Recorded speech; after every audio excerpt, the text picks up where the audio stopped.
പ്രിയ പ്രേക്ഷകർക്ക് സീരിയൽ ന്യൂസിലേക്ക് സ്വാഗതം.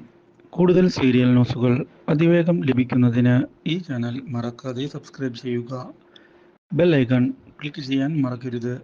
Do like, share and subscribe. കോളേജിൽ വെച്ച് അപ്രതീക്ഷിതമായി ഏറ്റ തിരിച്ചടി ഞെട്ടിച്ചു കളഞ്ഞിരിക്കുകയാണ് നമ്മുടെ നന്ദയെ. ഇതേ തുടർന്ന് ഈ കാര്യം അറിയാൻ ഇടയാകുന്ന നമ്മുടെ ഗൗതം പ്രശ്നത്തിൽ ഇടപെടുന്നതിന് തയ്യാറാവുകയാണ്.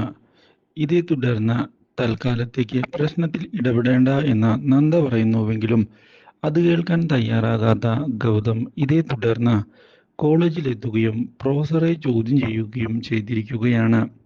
സ്റ്റുഡൻസിനെ ഇങ്ങനെ അപമാനിക്കാൻ സാധിക്കുകയില്ല എന്നും ഇതിനെതിരെ കേസെടുക്കും എന്ന് വ്യക്തമാക്കുകയും ചെയ്തതിനെ തുടർന്ന് ആകെ വിരണ്ടിരിക്കുകയാണ് പ്രൊഫസർ.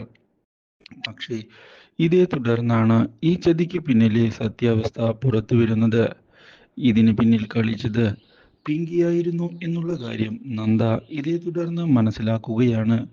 ഇതോടെ നന്ദ ആകെ ഞെട്ടിപ്പോവുകയും പിങ്കിയെ കാണുന്നതിനായി എത്തുകയും ചെയ്യുന്നു. പിങ്കിയുടെ ചതി ഇനിയെങ്കിലും നിർത്തുന്നതാണ് നല്ലത് എന്ന് വ്യക്തമാക്കുന്ന നന്ദ ഇല്ലെങ്കിൽ തിരിച്ചടിയുണ്ടാകും എന്നുള്ള ഭീഷണി മുഴക്കുകയും ചെയ്തിരിക്കുകയാണ്. ഇതേസമയം അർജുനുമായുള്ള ബന്ധം അവസാനിപ്പിച്ചുകൊണ്ട് ഡിവോഴ്സിലേക്ക് കടക്കാനുള്ള തീരുമാനം അറിയിച്ചിരിക്കുകയാണ് പിങ്കി.